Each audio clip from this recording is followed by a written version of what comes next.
जरा सोचिए, T20 world cup चल रहा है, स्टेडियम खचाखच भरा हुआ है, भीड़ इंडिया इंडिया चिल्ला रही है, एक सिक्स लगता है और सब एक्साइटमेंट से झूम उठते हैं। अब जरा इमेजिन कीजिए, आज के दौर में क्रिकेटरों के लिए लड़कियां कितनी दीवानी होती हैं। Reels, fan page, airport spotting और पता नहीं क्या क्या। लेकिन अगर मैं आपको कहूँ कि 1980 में एक ऐसे क्रिकेटर था जिसके लिए लड़कियां सचमुच दीवानी थी। जी हाँ, अलग ही तरह का स्वैग, गेंद को ऐसे उछालता था मानो मैच उनका निजी खेल का मैदान हो। वो थे sir Viv Richards. Viv Richards सिर्फ एक क्रिकेटर नहीं बल्कि एक एहसास थे। बिना हेलमेट, सीना ताने, कॉलर ऊपर और आंखों में कॉन्फिडेंस। उनका अंदाज इतना पावरफुल था कि जब वो क्रीज पर आते थे तो गेंदबाजों की धड़कनें तेज हो जाती थी। उनका सिर्फ खेल ही नहीं, पर्सनैलिटी भी बेहद अट्रैक्टिव थी। 1980s में जब वो इंडिया आते थे तब लड़कियां उनके लिए पागल हो जाती थी।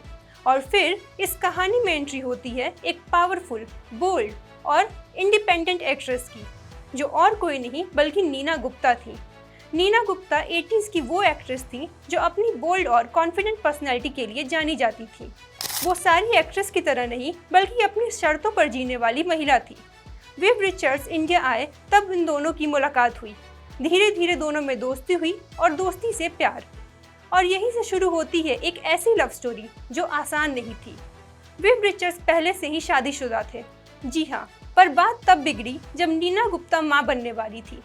सोचिए, पहले का इंडिया जहां लड़कियों के लिए इतनी बंदिशें होती थी।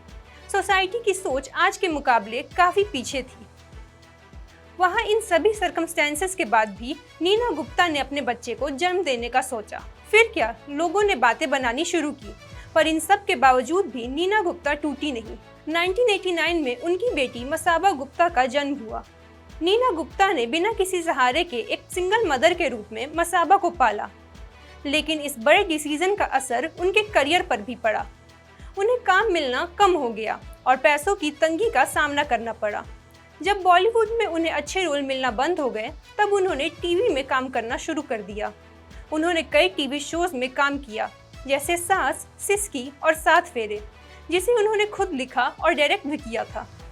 उस समय टीवी उनके लिए इनकम का सोर्स बन गया था। लेकिन कहते हैं ना, समय बदलता है।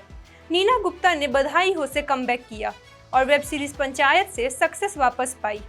आज वो एक बड़ी एक्ट्रेस के रूप में जानी जाती हैं। नीना गुप्ता ने कई इंटरव्यूज में खुलकर बताया है कि उनका और विव रिचर्ड्स का रिश्ता कैसा था। उन्होंने बताया है कि उस समय सोसाइटी का बहुत प्रेशर था और लोग जज करते थे। उन्होंने कहा कि सिंगल मदर होना आसान नहीं था, लेकिन उन्होंने काम किया, स्ट्रगल किया और अपनी बेटी को एक अच्छी परवरिश दी।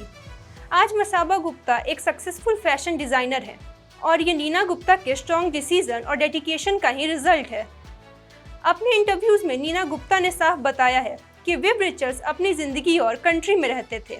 वो इंडिया में उनके साथ नहीं थे और मसाबा की परवरिश की पूरी जिम्मेदारी नीना गुप्ता के ऊपर थी। पर विव रिचर्ड्स ने भी अपनी बेटी मसाबा को स्वीकार किया और उनके साथ रिश्ता बनाए रखा।